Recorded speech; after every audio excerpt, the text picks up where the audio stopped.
Salut à tous, aujourd'hui on se retrouve pour une nouvelle vidéo qui va vous présenter le mode Hunter de Legendary Encounter the Predator, un jeu toujours édité chez Upper Deck, qui est sorti en 2015 de 1 à 5 joueurs, et pour 70 € à peu près, et c'est dispo dans toutes les bonnes boutiques. Si vous n'avez pas vu la précédente vidéo qui parle du mode déchassé, je vais vous mettre un petit lien, hop, voilà, qui s'active maintenant, où vous allez pouvoir voir le premier mode de jeu qui est plus axé sur la coopération.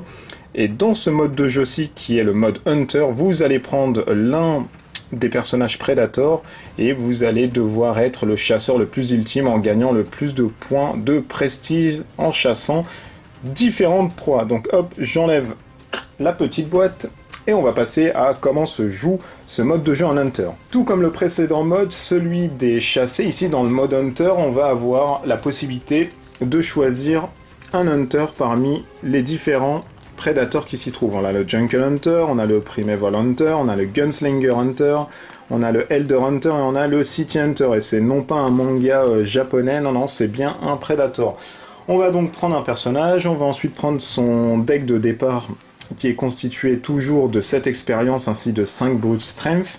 Par contre, on va avoir une mise en place qui est assez différente du mode des chassés. Effectivement, dans ce mode-ci, le mode Hunter, il n'y aura pas en fait d'objectif à faire. Donc on gagne de plusieurs façons différentes. Soit on tue la proie ultime en fait qui se trouve dans le deck de la proie et non plus des ennemis dans ce mode de jeu. Donc une fois qu'on a tué la proie ultime, le tour s'arrête directement à la fin de tous les effets, c'est-à-dire à la fin de la phase du joueur, et on compte ensuite ses points de victoire entre guillemets à la fin.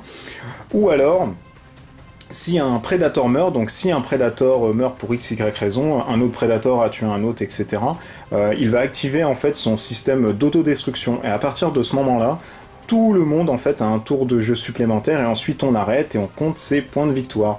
S'il n'y a pas la proie ultime qui a été abattue, s'il n'y a pas de Predator abattu, on finit la pile des proies, ensuite on prend les cartes inutilisées du deck mercenaire, et si on a fini le deck mercenaire et ensuite le deck des proies, le jeu s'arrête directement et là on compte ses points de prestige. Donc petite mise en place un peu différente comme je vous l'ai dit. Dans le deck des proies on va toujours avoir un deck qui est constitué de l'objectif premier, on va dire, secondaire et tertiaire. Donc là ça change pas, il n'y a juste pas des objectifs, c'est juste les proies qui vont être de plus en plus fortes vers le fond du paquet. Ici dans les strikes, on va avoir des strikes propres en fait au Predator, donc on va avoir soit les strikes qui vont lui infliger des points de dégâts, ou soit du déshonneur.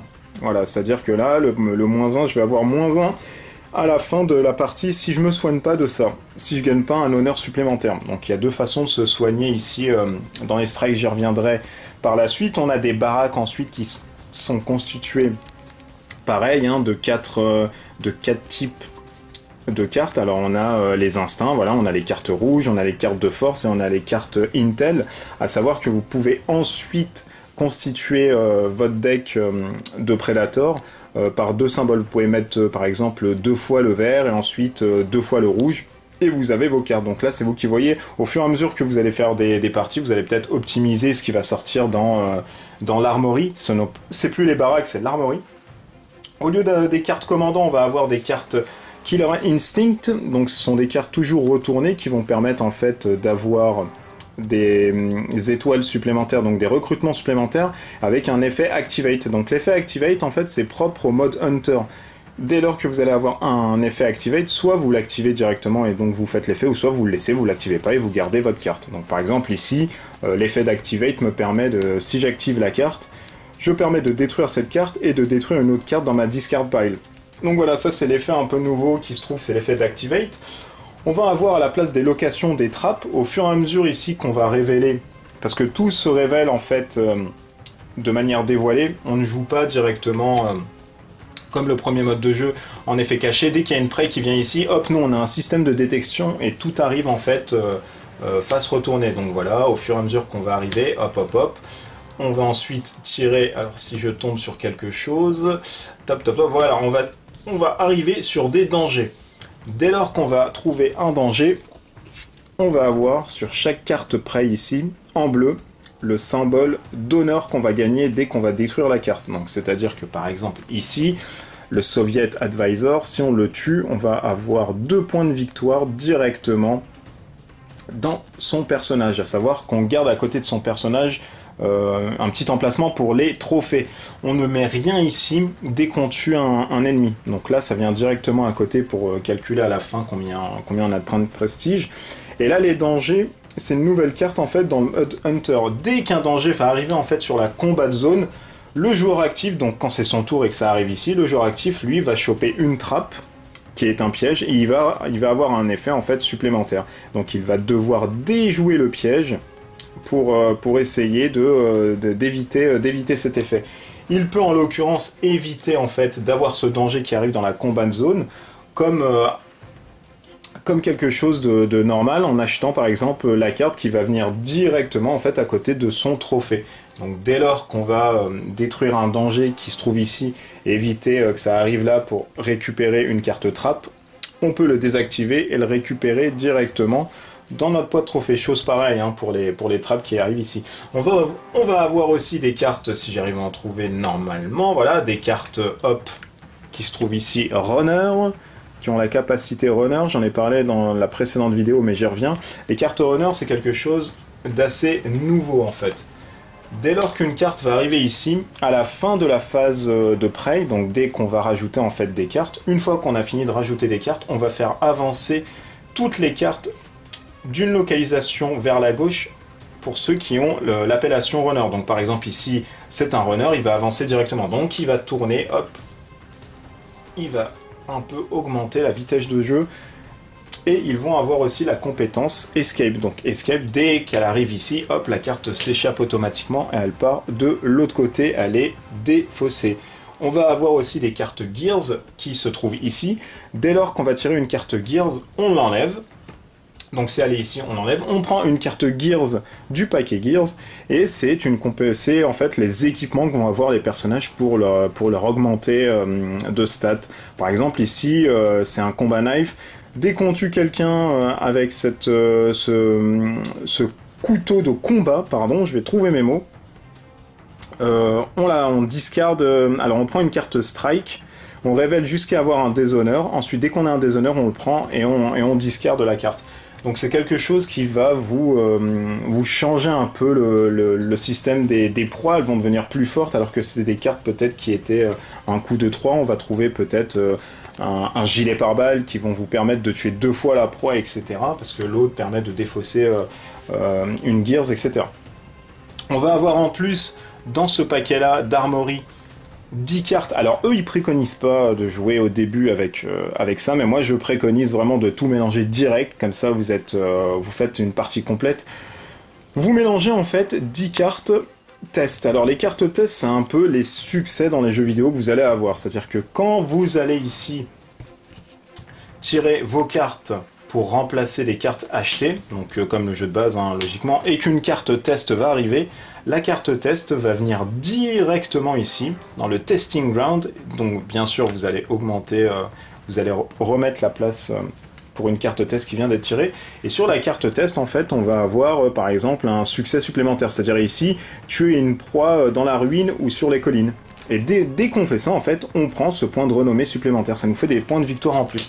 Donc je trouve ça assez sympa d'avoir mis des petits succès ici dans les baraques. Et dès que ça arrive, ça vous renforce un peu le jeu. Et vous pouvez vous pouvez gagner des points de victoire supplémentaires. Et on va avoir des cartes challenge qui sont ici. Donc là, ce sont des cartes qui vont être distribuées une phase cachée en début de partie. Et ce sont en fait les challenges que devront réaliser les prédateurs, les joueurs prédateurs, directement durant la partie. C'est-à-dire que là, par exemple, vous gagnez un pour chaque carte que vous avez dans votre deck qui coûte 5 ou plus à la fin du jeu. Donc ça, ce sont des cartes qui sont face cachée, ou alors vous pouvez les révéler comme vous voulez. Eux, ils disent dans la règle, on peut faire les deux. Donc vous pouvez les laisser comme ça, ou vous pouvez les garder secrètes pour éviter justement que vos autres personnages autour de la table sachent ce que vous devez faire en fin de partie pour les passer hop sur la ligne d'arrivée. On va pouvoir attaquer bien sûr les autres prédateurs, mais par contre il faudra des cartes spéciales. Effectivement, on va devoir avoir des cartes hop qui sont au préalable, des cartes duel, des cartes avec cette petite nomenclature à côté. Dès que vous avez une carte où il y a écrit duel, à ce moment-là, vous allez pouvoir attaquer, et uniquement à ce moment-ci, un autre Predator. C'est-à-dire que si vous n'avez pas de carte où il y a marqué duel, vous ne pouvez pas attaquer un autre joueur, ce n'est pas possible. Dès lors que vous attaquez un Predator et que vous avez la carte duel, vous choisissez n'importe quel personnage et ensuite vous augmentez votre valeur d'attaque jusqu'à atteindre le bouclier, et ce personnage ensuite va prendre une carte strike. Si vous arrivez à tuer le Predator et s'il meurt en fait avec la carte strike qui vient de tirer, vous prenez la fiche du personnage du Predator et ça va vous valoir par exemple ici 3 points de victoire. Le personnage du Predator est bien sûr mort, et vous prenez son trophée en guise de victoire. Si vous jouez 2 cartes duel, vous pouvez attaquer 2 fois le même joueur ou alors un joueur différent. C'est-à-dire, si vous avez 3 joueurs autour de la table, le joueur 1 joue 2 cartes duel, il peut attaquer le joueur 2 2 fois, ou attaquer le joueur 2 une fois et le joueur 3 une fois. Donc il fait ce qu'il veut. Vous êtes obligé par contre d'avoir une carte duel pour attaquer les autres Predators sur la table, sinon ce n'est pas possible. On va avoir ensuite des cartes qui vous vont permettre de vous soigner, avec ici la petite nomenclature, donc là ça ne change pas, Heal One, donc là vous vous soignez d'une blessure, ou alors de gagner de l'honneur quand on vous déshonore, par exemple en vous blessant une proie, ou alors en faisant quelque chose de mal durant la chasse, parce que vous êtes un chasseur et vous êtes obligé de régir sous certaines règles de la chasse. Donc quand on vous dit Restore 2, c'est que vous retirez en fait 2 points de déshonneur, donc là vous gagnez un peu plus d'honneur envers vos autres compatriotes. Et puis voilà, et puis c'est tout. Une fois qu'on a fait ça et qu'on tue la proie ultime, bah du coup le jeu s'arrête et on compte ensuite ses points de victoire. Une fois qu'on a tué un autre, enfin qu'un Predator meurt et lui il s'auto-détruit, donc du coup il nous reste un tour et ensuite on compte nos points de victoire. Et dès qu'on finit sinon le deck d'ennemis et qu'ensuite on rajoute des mercenaires à l'intérieur, on est dans l'obligation d'arrêter le jeu et ensuite de voir ce qui arrive. Donc voilà, c'est un mode qui est vraiment sympa. Moi au début, je me disais mais comment ça allait marcher en jouant les Predators, etc. Mais non, en fait ça marche très bien, c'est hyper limpide.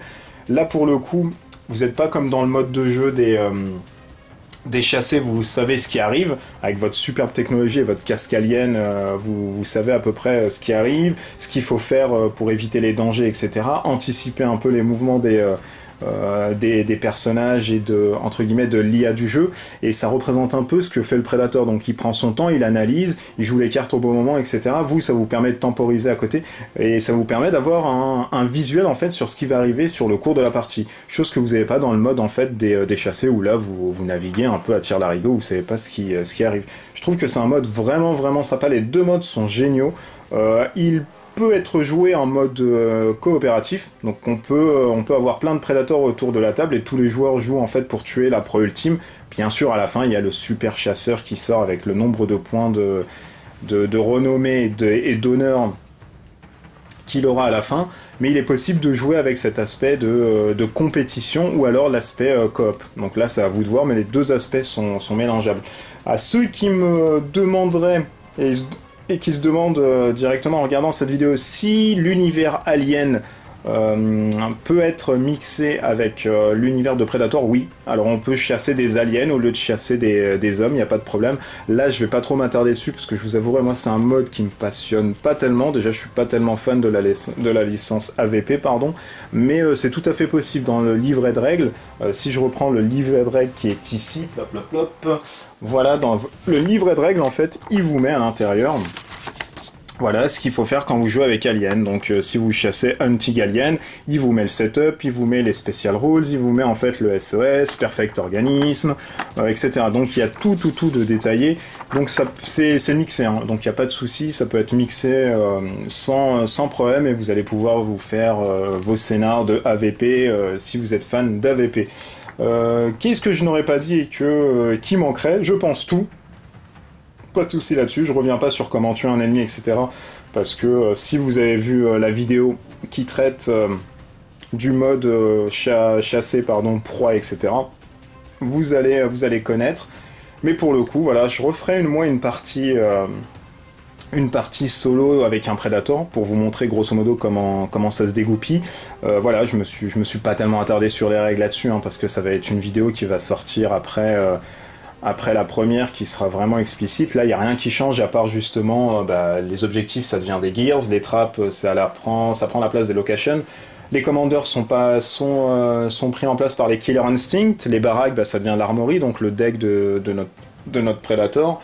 Là, on va avoir un deck spécifique pour les strikes Predator avec du Dishonor, et au-dessus, bien sûr, on va avoir toujours la même mise en place que dans le jeu de base. À l'instar d'avoir des cartes Predator, on va avoir des cartes en fait mercenaires par rapport au nombre de Predators sur la table. Donc voilà, donc moins vous mettez de cartes mercenaires et plus le jeu va être un peu dur, plus vous mettez de cartes mercenaires et plus le jeu va être facile. Donc voilà. Donc petite vidéo qui traite du mode Hunter. Je remonte la boîte, hein. C'était hop, Legendary Encounters the Predator, pour vous parler du mode Hunter, donc jouer avec les Predators contre les humains, un mode qui, ma foi, est vraiment, vraiment très très bon, avec plus de tension que le premier mode de jeu à mon sens. Là, vous voyez un peu comment évoluent les choses, vous entendez un peu ce qui se passe dans la jungle, ou alors dans la cité new-yorkaise, ça c'est à vous de choisir, parce que vous pouvez choisir deux trucs différents, et c'est un mode vraiment vraiment sympa. Moi ça a été une bonne surprise, je me disais mais tout le temps dès l'annonce du jeu, mais comment ils vont faire pour permettre de jouer le Predator, etc. Et bah franchement ils ont trouvé un bon mécanisme et je trouve ça hyper intéressant. D'ici là je vous dis portez-vous bien et puis à bientôt pour une prochaine vidéo qui va vous montrer une partie solo avec un Predator. Donc vais-je gagner ou non, la grande inconnue. Allez, salut, ciao.